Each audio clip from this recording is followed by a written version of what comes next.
All right, guys, welcome to episode 3, Forging Futures. Today, David and I are going to talk about why you should work with excellence. Working with excellence, I think that it's so important today because the market is saturated. You know, there's tons of people. There's probably, 25 solar companies in our area. There's a bunch of construction companies, SEO, you name it. There's a ton of people that do it. But separating yourself from the herd would be to do things with excellence, do things better than they can do it.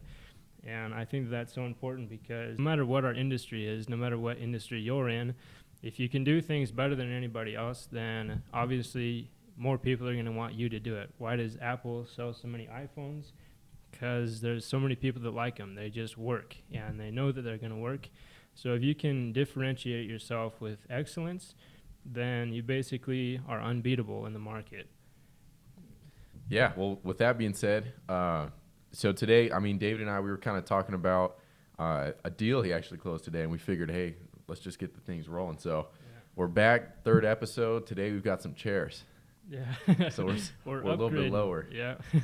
But yeah, we were just talking about a project you just finished up and how that led to getting another lead just based on the excellence of your work. So do you want to kind of explain and tell me about your project you just finished up? Yeah, so this project, it's amazing. It's like a unicorn of a project. It was a once-in-a-lifetime opportunity for me to be able to do it.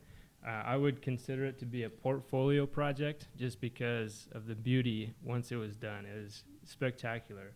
The owner of the property, he showed me a picture and of what he wanted. It was a greenhouse, and it just looked spectacular. It was a photo that he found on Pinterest. And basically, he showed me the picture, and he said, "Can you build me something like this?" And I looked at it, and we'll put the picture up here for you guys to see. It was a all-white greenhouse. The roof was glass, and it had a skylight in it, extreme detail, and it just looked like something spectacular. So anyways, it was basically a one-off project. It was something that was going to be extremely custom and really unique. And so there was a lot of problems that I had to figure out on how we're going to make a glass roof and make it waterproof, especially with, different materials. They expand and contract a lot. And so there was a lot of thought that goes into making it really work out. And so I looked at the photo, I had him send it to me, and through, just conversation, figuring out what he really wanted and what he was going to be using it for, it really kind of opened my mind to think of possibilities for it. And so basically I sat down, started designing it, and started building. Yeah, basically went from there. It took me about 2 days to design it and figure out if it was even possible for me to do, and then figured out it was and how we were going to do it, and then basically built a bid for him and figured out what materials we were going to use and presented it to him, and he's like, "That's perfect." So we started. We did the foundation, we dug everything, we did the concrete, we did the carpentry, the framing, and everything. So it turned out really good. Yeah. So you had someone present you an idea, and then you tailored it to them, and then you brought it to life. That's exactly right. Yeah. That's one of your strengths, man. That's what that's what you said you could do good. So that's pretty crazy. Yeah. But how did you get the job? So he's I've known him for a long time. He's an acquaintance. This is actually the fourth thing I've done for him. So I built him three things actually, this is the fourth project like this. The first one was a big pergola. It was 70 feet long, and at the end of it was going to be 14 feet tall with kind of a pinnacle, I guess, a centerpiece to hang a chandelier and everything. He basically showed me a picture, again, off of Pinterest, and said, "Can you build me something like this?" And so I did, and then same thing with the gazebo. The gazebo turned out awesome. It was extremely intricate and really neat. And then he also wanted a little shack by the river at his property that looked like something from Huck Finn. So, yeah. So you had a relationship with him because you built projects before for him, and you liked him, and then he presented you with more? Yeah. You think it's going to stop there, or he's got more for you? He's got more. He said, "Next summer, when you guys have some time, let me know, because I got some more ideas for you." So nice. That's a good person to know. Absolutely. Yeah. So what made him Mm-hmm. believe in you enough to hire you again? Well, I guess kind of he's known me since I was like 16, and we always worked on projects together. Me and his grandson built a boat. Um, so it's not your typical client, but he did see, that I have integrity as a person, and that really goes a long ways. And that's kind of what got me this job that I closed today, because she saw, I'm not just your average contractor, as far as, just show up and do the work kind of however, get in, get out as fast as you can. But I actually really care about what I do. And because of that, there's a lot of people that enjoy that and want that experience. So, So yeah, so talking about that sale you got today, or that contract you got today, so you were referred to her based on the work you finished, or did she happen to see it? And then how'd that work? How'd you meet her? yeah, so basically, just at a social event, we got talking, and she saw the work that I did, and she was just blown away. She's like, wow, that is extravagant. That's beautiful. And then she said, I want something like that on my property. Mm-hmm. Yeah, so basically she needed siding on a piece of property that she has, and she said, I want you to do the work, because there's been other contractors out there, and they don't really offer what she's really looking for. And so the things that I do are very custom, and she wants that. So yeah, just from the quality work and really putting attention into what I do, basically is what made her want to work with me.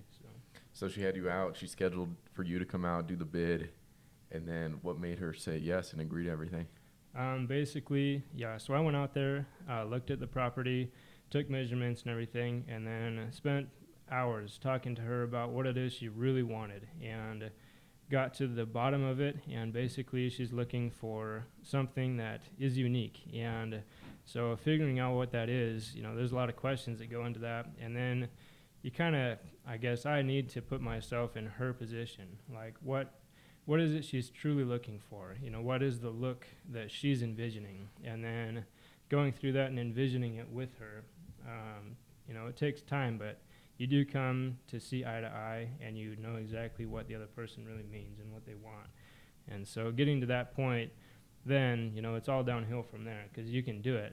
You just need to know really what it is that they want. So once you get to that point, then you can absolutely meet their needs. So It's awesome that this happened today, because our last show we were talking about how to sell and the importance of selling, and coming into the mindset of selling with, I'm here to solve your problem and offer you enough value to believe in me and trust in me to where I'd bring you on and purchase your product. So what did you do besides listening to her and building it with her, to bring her ideas to fruition, I guess? I would say building rapport, because it's not, you can't just, I would say building rapport is the other thing you can really pronounce on. Yeah. Yeah. I got a question. So, Okay. So you didn't know this lady prior, Mm-hmm. to when you came out to do this bid for her. Correct, yeah. So how did you build enough trust with her to where she was willing to take that leap and actually hire you on? Right. Because that's not a small job. No, it's not. And I think that really what it boils down to is me taking the time to listen to her and really understand her. People all over the world want to be understood. And so putting myself in her shoes really made her feel understood and like she was being listened to. And through that, there was lots of rapport being built. I found out, about her personal life, when her birthday was, just all kinds of stuff about her. And so through that, we made a connection. And trust is often built through connections. And so through that connection, she began to know who I was, on a deeper level. And through that, building that trust. And also from other clients' experience. She saw my previous client's experience, and it was a good one, and she knew that she could trust me and move forward. So, Well, I got another question. So do you have, because you're contracting, so I sell contracts, but I get 2-3 leads a day.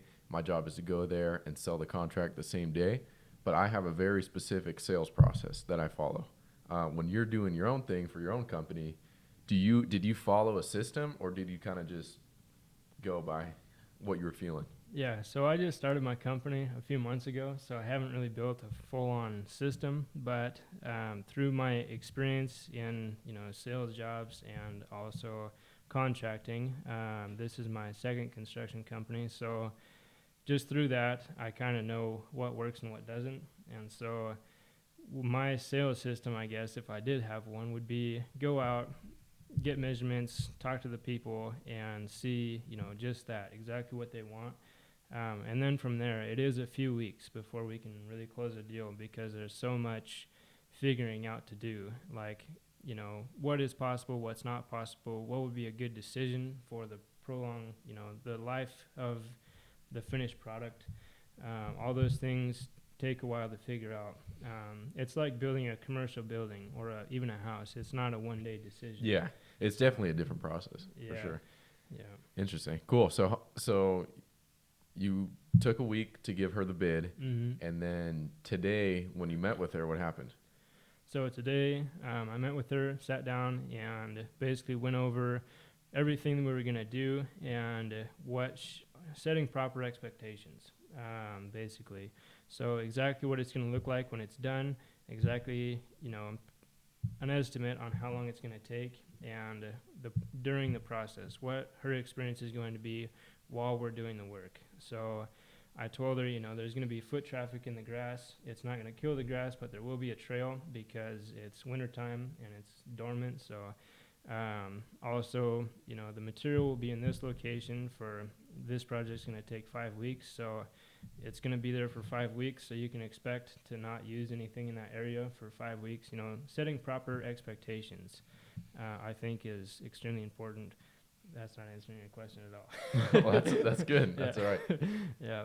So anyways. So you set proper expectations, and then you got into, did you come back after a week with a specific price, say this is what I'd charge? Yeah. Is that what happened? Or? Yeah. So basically going through everything, telling her exactly what materials we're going to use, what she can expect while we're doing the work, and also the estimated time frame that it's going to take to do the work, and the end result that she's going to be able to enjoy. Once she understood all of that, I dropped the price and told her all of these things are going to cost X, and it was totally worth it to her. So she was ecstatic. Yeah, absolutely. Yeah. Nice. Yeah. That's awesome. She's stoked, and so am I. Yeah, that's awesome, dude. Yeah. So you took on that project. When do you think you're going to get started on that? Wednesday. Wednesday? Yeah. That quick. Yeah. Okay. So. That's in 2 days. So yeah. Nice. Yeah. So yeah, it fit in. We're doing probably a shop in February, so it fit right where we need it. So yeah. You got that job based on your mindset of servitude and working with excellence? Yeah, pretty much. Yeah. And meeting her needs. That's what I took away from it, yeah. at least. Yeah, meeting her needs in the exact way that she has envisioned or wanted. Nice. Yeah. That's awesome. Yeah. So how would you say marketing played a role in that?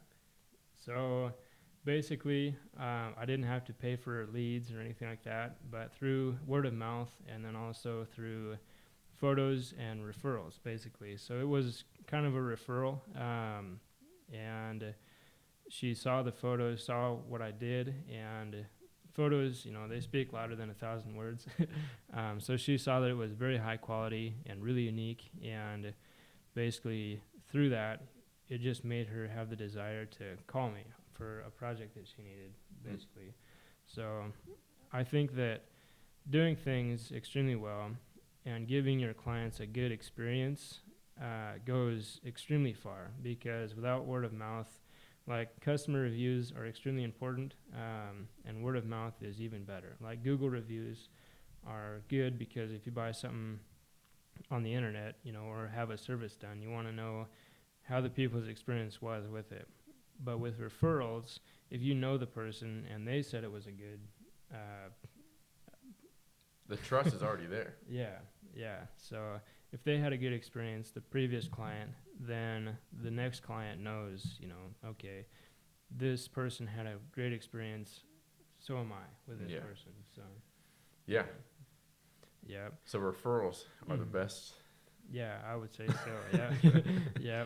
And then with that being said, I would say that it definitely pays off. Like if you do a service-based business or anything that can be seen, visual code, it would probably be hard to take pictures. Like, look at all this code that I wrote. But with construction, the type of thing that I do, it's really important to have good pictures, because the pictures is, they see the transformation of the space or whatever it is. And the person can really start to visualize at that point. Mm-hmm. And so if they see, what you're capable of, then, that really ingrains into their mind, okay, if he can do that, then he can do this, right? So I would say that photos are extremely important when it comes to marketing. Videos as well. And basically what you want to convey is the emotion that you want your prospect to feel.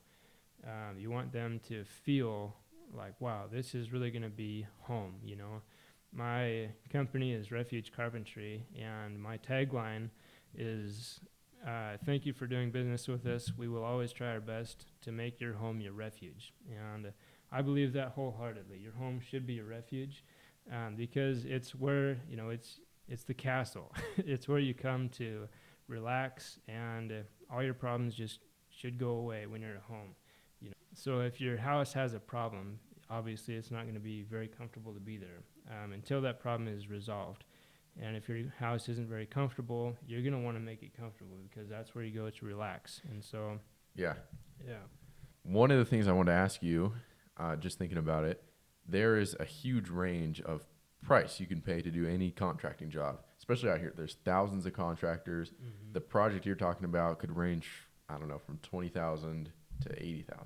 Yeah. How did you come up with your price, and what separates you from someone who could do it for the absolute lowest price? Yeah, so basically, for her to get what she wanted at the lowest price, it would have been an absolute nightmare for her, because the materials are expensive and good labor is honestly expensive.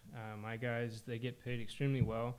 I would say better than any. I never got paid as a carpenter as well as they get paid, and that's a great feeling for me. But with that being said, it is expensive to have really good work, and so would charge the lowest dollar amount. They would be in and out as quick as they could. They'd have to be to make it make sense as a business. Absolutely, yeah. They would skip out on all of the material that they could, so they probably wouldn't use very good adhesive and caulk. They probably wouldn't use a good underlayment. There's a ton of details. There's, I guess, fine print to all these things. And so they would cut out all the fat and do the absolute cheapest they could as far as material goes. And then they'd also do it as fast as they could. So they're not losing money and therefore not having a business. Exactly. There's a minimum you can charge, and there's a minimum you can charge to survive. Yeah. And if you're charging the minimum and you're not surviving, you're not going to last. No, you're not. And you're not going to make your clients happy either, because even though they paid, say $20,000, if you didn't do a good job, if the contractor didn't do a good job, that homeowner just lost $20,000 because they're going to have to redo it. And we've seen that happen. Yeah, absolutely. It happens. It's crazy when it happens. Yeah. The worst is when a homeowner pays top dollar and still gets a $20,000 job. It makes me sick. So anyways. So why do you pay your guys so well? Well, for two reasons. One is my employees don't care about the business as much as I care about the business. That's just the simple truth of it. It's my baby, and because of that, they're not going to put in the same amount of effort as I put in. But if I pay them well, then also it's not an easy job. It's heavy lifting, very tedious, and you're in rough conditions outside. And you've got to have prior experience, right? You can't just bring anyone in. Yeah, absolutely. And so basically the reason that I pay my guys extremely well is because I want them to really care about what they're doing, and that helps them to care. They say, I'm making really good money. I need to do a really good job. So it's like accountability? It is, yeah. And then you also pay for their skills? Mm-hmm, yep. And yeah, so I do take on inexperienced people, but they're not carpenters. They're helpers, basically. Mm-hmm. And they do learn, cut this board for me, do this, put this piece up. But they're apprentices. They're not journeymen. They're not paid as well. Yeah, and they're not paid as well. They're just not worth as much Mm-hmm. in the eyes of the business owner. Exactly. Which is why you need to get skills and keep stacking them up so you can build your value of what you can charge. Absolutely. Another thing is that if you get really good guys, then you can pay them well because they're not going to make expensive mistakes. It's the not so good guys that are paid poorly that cost you a lot of money. Because that's a good point. So you're saying underpaying someone could end up costing you more? Absolutely, all day long. They either get hurt on the job, which costs a ton of money, or they really screw something up and you have to do it twice. Yeah. So yeah. That makes me think. I get paid really well, and looking at the business I'm in, I'm not the business owner, but it gives me a little bit of. It makes me happy. Yeah. So when both sides are winning. You're winning. Exactly. Yeah. Yeah. The overall result is much better that way. So, and they deserve it. They really do good work. And because of that, it really is, it's worth it to them. It's worth it to me. And the homeowner is absolutely ecstatic about the end result because everybody that was on that job every single day cared about what they were doing. And that at the end says it all. That's what makes the difference. Nice. Yeah. So going back to marketing, I mean, that job was a referral, which is the best thing you can get. But you can only get referrals if your work is up to standard, if you're doing good quality work. But back to marketing, what is your experience marketing yourself? So basically... You certainly got more than me. Oh, yeah. I guess I learned a lot when it came to... So I was a missionary in Brazil for 4 years, and... Basically, I had to raise money, a lot of money, a couple $100,000 to go. And so I guess that was my first big ticket item. I was selling myself in, not literally, but... yeah, we know what you mean. Yeah, so, basically, I was selling the future results that I was going to do. I was going to be productive on the mission field. And... So talking to people and gaining their trust in order to give me money, that was a huge thing. And so I learned a lot through that process. Basically, I met with people individually and also in groups and basically told them about myself, told them what we were going to be doing, and how to convey that message to them to the point where they wanted to donate and contribute to what it was I was doing. So basically through that, I learned how to communicate I guess, in that sense, and then also just being comfortable asking for money. That's there's a lot of people, except for panhandlers, that just aren't comfortable asking for money, and there's nothing wrong with it. It's part of life. Money is a very essential part, and we need to be able to be comfortable doing that. So, yeah, that's a good point. Yeah, so I learned a lot doing that, and then also me and my wife started a gym in Brazil during COVID, so everything was shut down, and we had to get business as new gym owners. So that was an extremely steep learning curve because we basically just hit the ground running and didn't have a lot of time to really market and get the word out. And so that was also a big process for me because I had never done marketing to strangers before in that sense. So, yeah. Yep. And then that translating into my construction company, I've learned how to draw people in as far as, you want to feed the starving crowd. You want to give the people who want your services or your product to know about you. And so bringing those people in, it's like Romeo and Juliet, one's made for the other. Huh. So bringing those people in is targeting them and, I guess getting in front of the right people is extremely important. So, while this is on my mind, so you said it's like feeding the crowd. Does that mean if you have a bunch of people wanting your service, does that mean you're scarce with it? It could be exclusivity. Does that make it more valuable? I would say if you are able to build up exclusivity, then absolutely it's more valuable. But if you have the ability to serve everybody, you need to be strategic about it because Walmart serves everybody. And how do they serve everybody? By being the cheapest. That's true. It depends on what you want to do. If you want to serve everybody, if your product only costs 3 cents to make and you can sell it for $1.50, then serve everybody because everybody's going to buy a $1.50 product. But if you're selling high ticket items and not everybody can afford it, sell it to the ones who can afford it and make the ones who can't want it. I would say. Yeah, that makes perfect sense. Yeah. I didn't realize that, but yeah. Yeah. Because then they're going to save up. You know, there's a bunch of broke people that walk around with Gucci purses. Me included. Yeah. Your man purse. Yeah. Yeah. So, you know, as far as that goes, it's a Gucci item, and exclusivity is totally in your favor. So not selling it to everybody can help you out, almost even more so than selling it to everybody. When it comes to upping your value, right? Yeah. Yeah. Mm-hmm. And your the price. And your profit margins. Yeah. Yeah, and what you can charge. Yeah. Interesting. Yeah. So, because at that point, you know, they're not paying for the product. They're paying to say, I've got the product. You know what I mean? Yeah. So, yeah. So what's your plans moving forward to scale your marketing? Because you're not deploying much marketing at all currently, right? Zero. Zero. Yeah. You're just going from referrals and stuff, right? Right now I am, yeah. So basically, my plan going forward, and I'm not going to get into my business plan details, but basically I'm going to be freeing up more of my own time to be able to market more to the starving crowd and target them better. So there's a lot of people that want what I provide, and I basically am going to be dedicating a lot of time and resources to finding them, yeah. So which you're not doing any right now, and you're now. doing good, great. Yeah. So how much more is it going to grow and explode when you start deploying that? So by next year, I want to be doing like 10x what I'm doing now. Which is very feasible.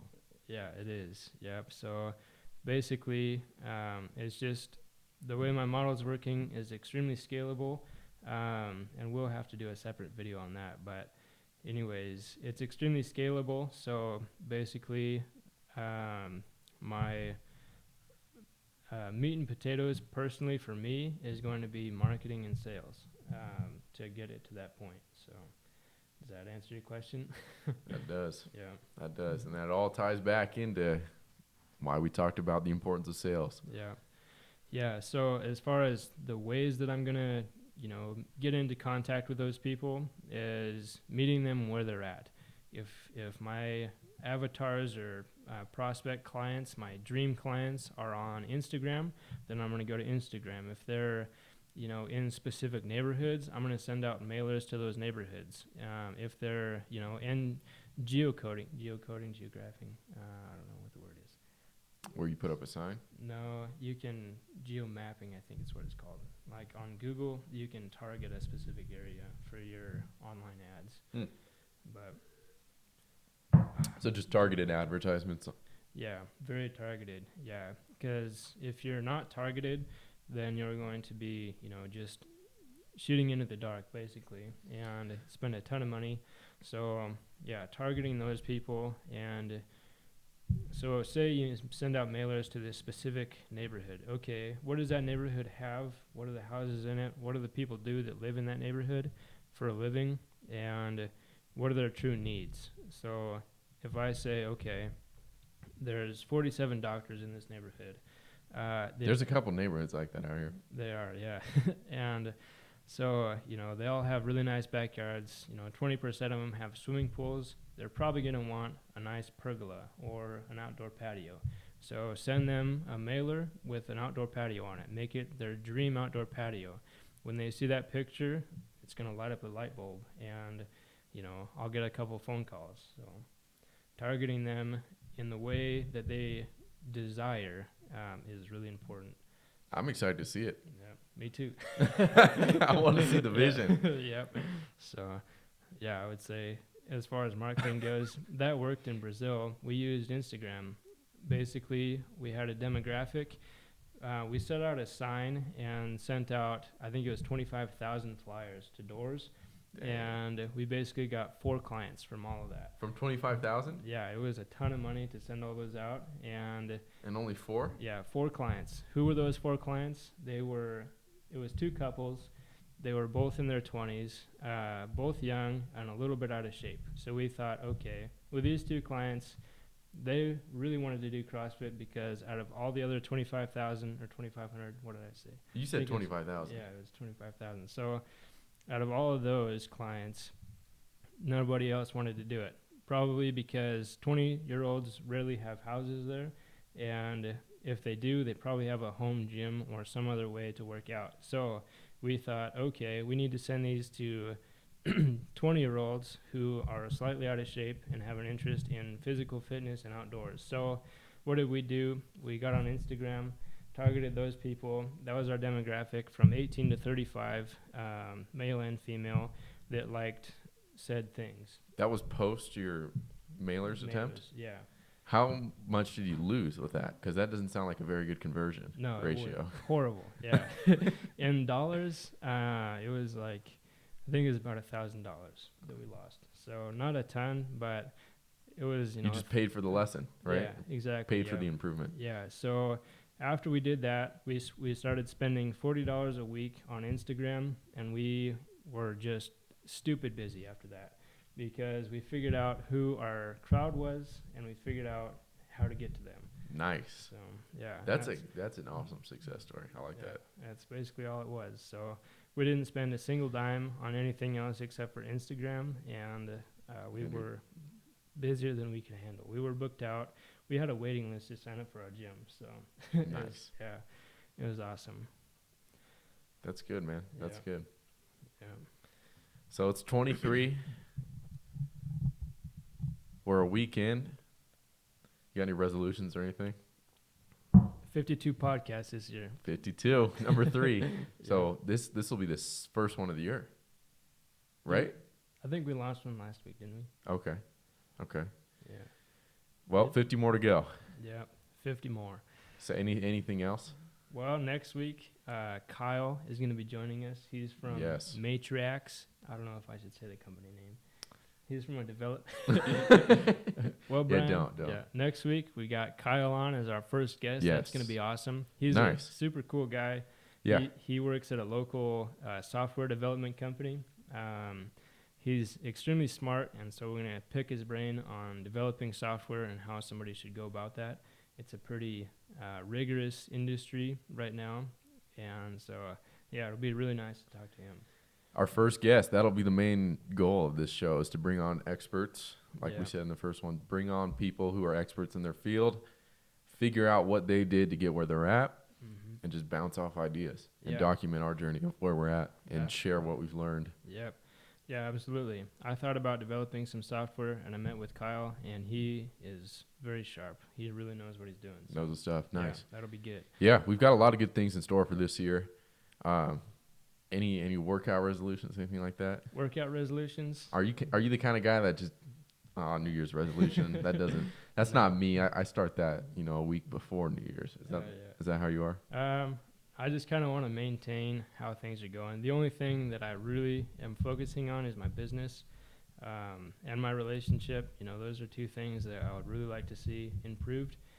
There's always room for improvement. And then also, quality of life, I would say. Are you going to focus on it? Absolutely. What you focus on, it grows, right? Yep, exactly. I see that happening. So, 2022 was life-changing for me, I'd say. This year is going to be good. Nice. I'm excited for what's in store. Right on. You want to tell us why it was so life-changing? It's maybe not a good time.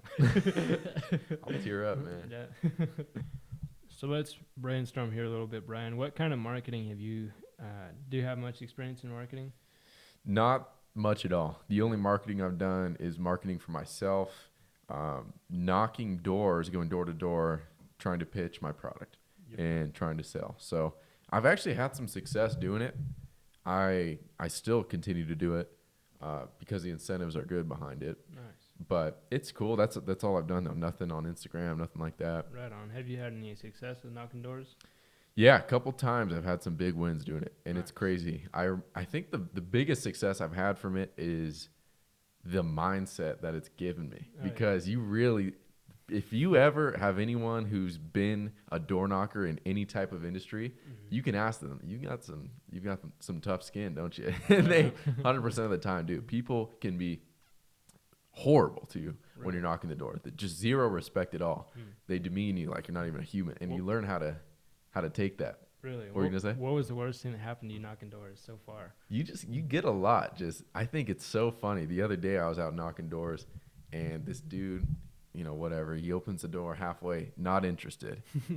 And I didn't even say anything. I was just looking there. I'm always smiling when I present myself. I'm open. I'm not, crossing my arms. But I was like, just standing there, big eyes, smile, and he says, not interested, and starts to shut the door. I'm like, whoa, and what? What are you not interested in? I was like, I don't know what I said. Like, neither am I. Yeah. What'd you say? You're a go-getter. Yeah. Go-getter, man, yeah. But it's just funny, man. I haven't experienced anything too bad, just people being rude and shutting the door on you.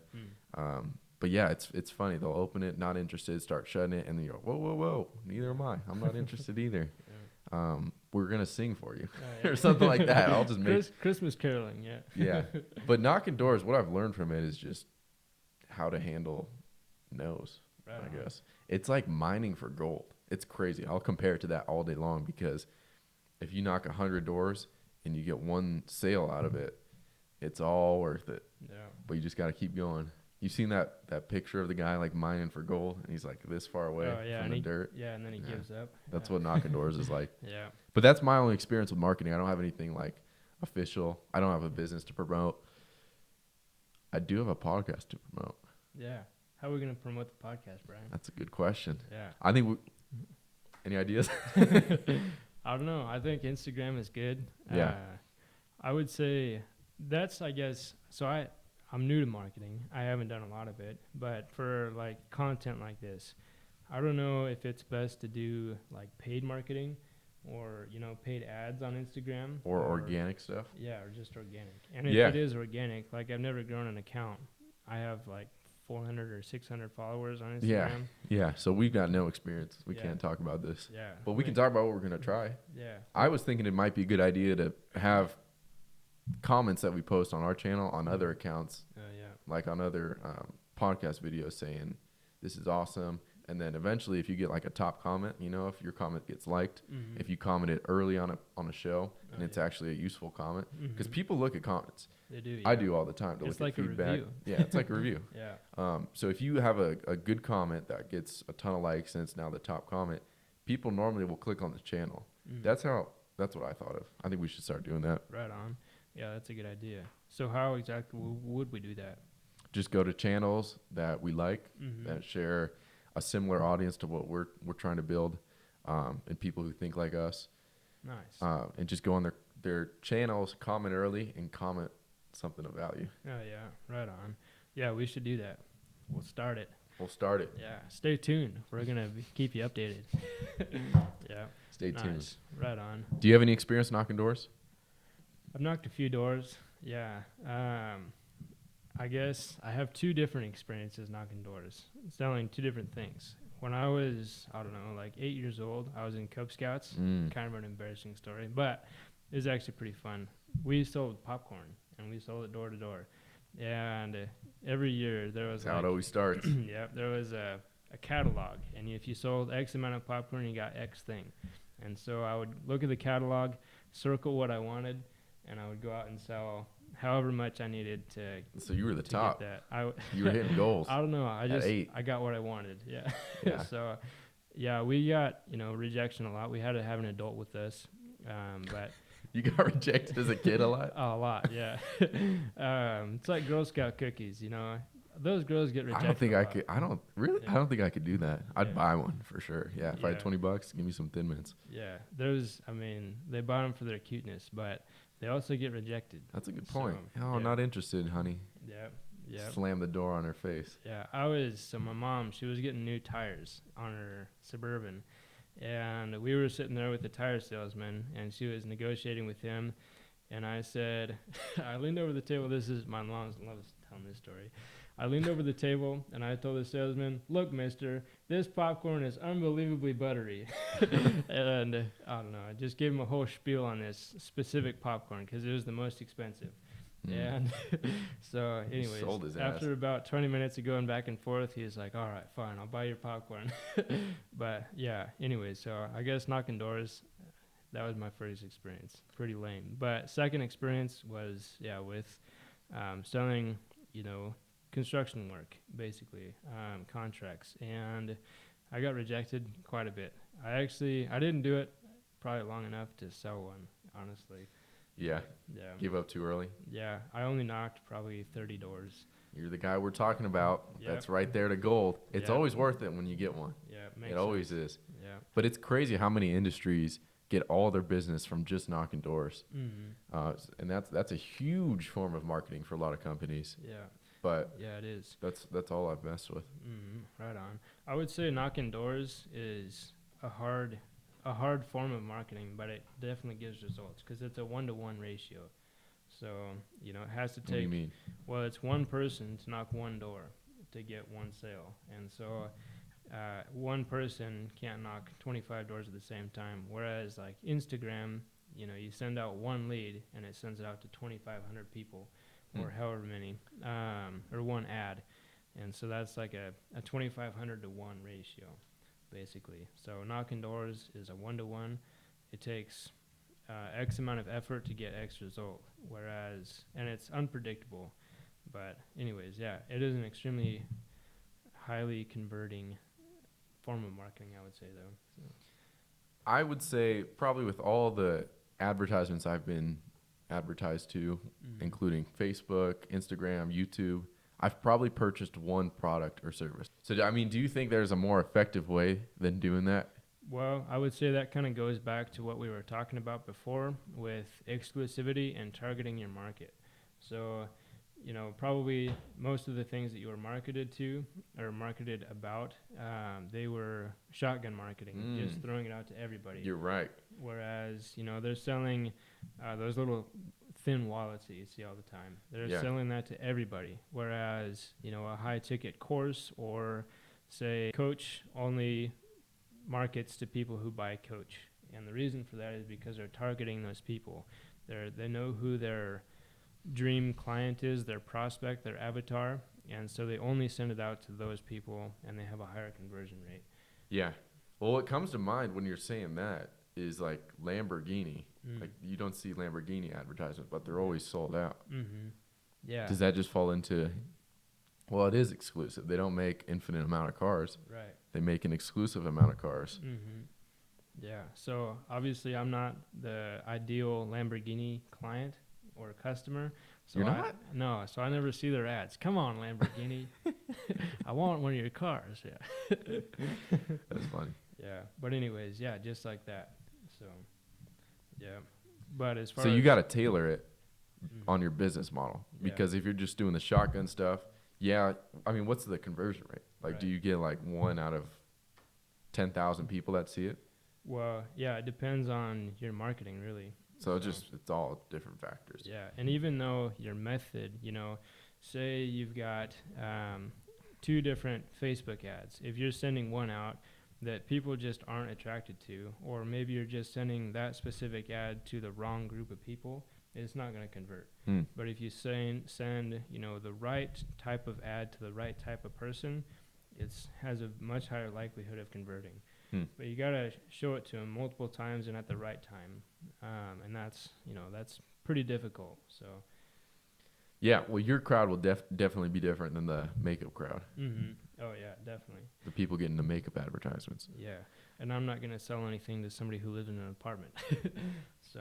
There you go. So you got to target your audience. Mm-hmm. So then, with that being said, is it smart to start a business that would potentially have the most, how do I say this?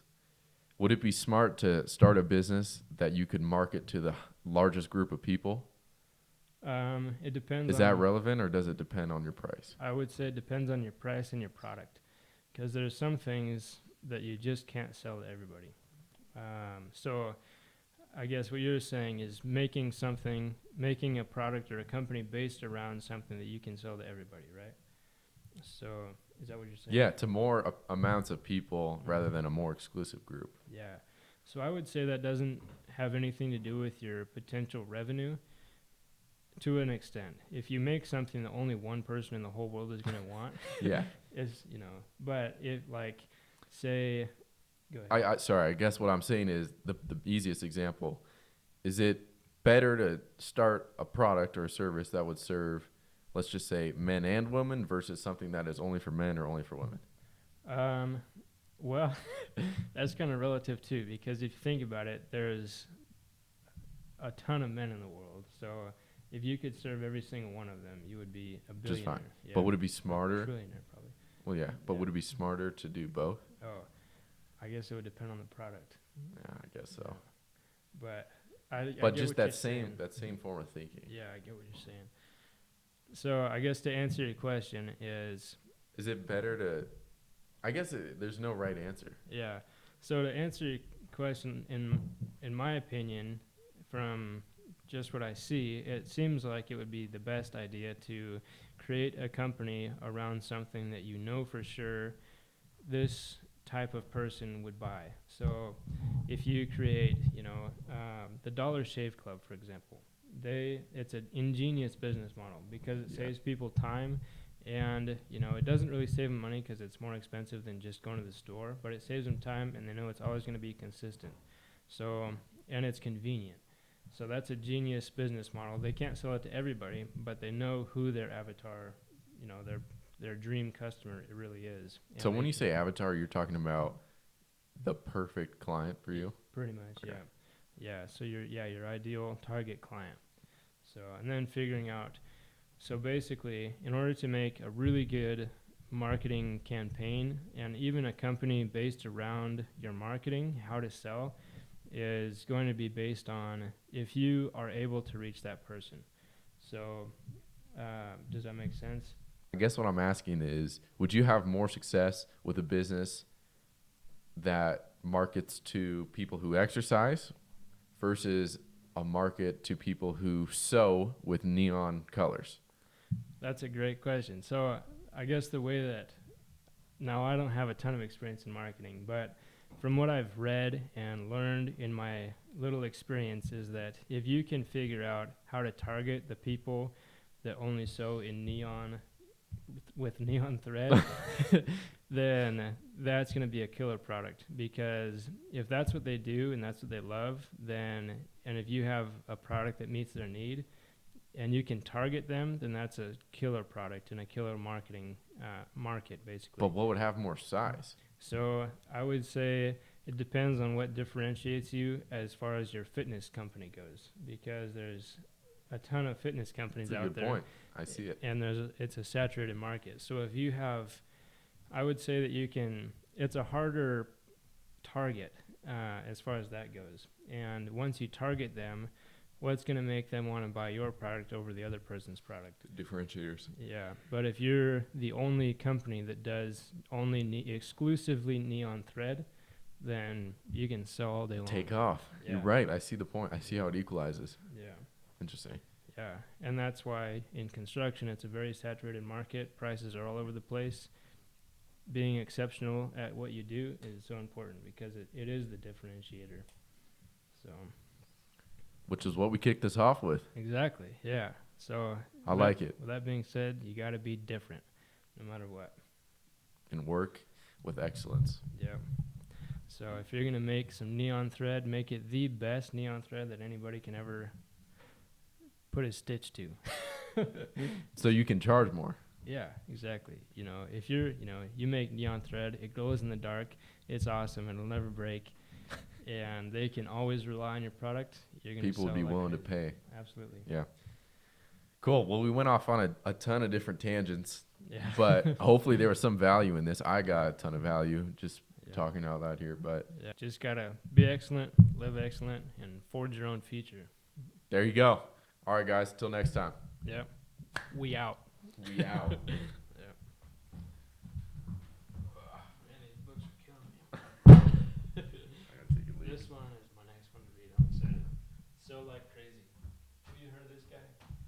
Sabri Subi. He's from Australia. I heard of him from you, I think.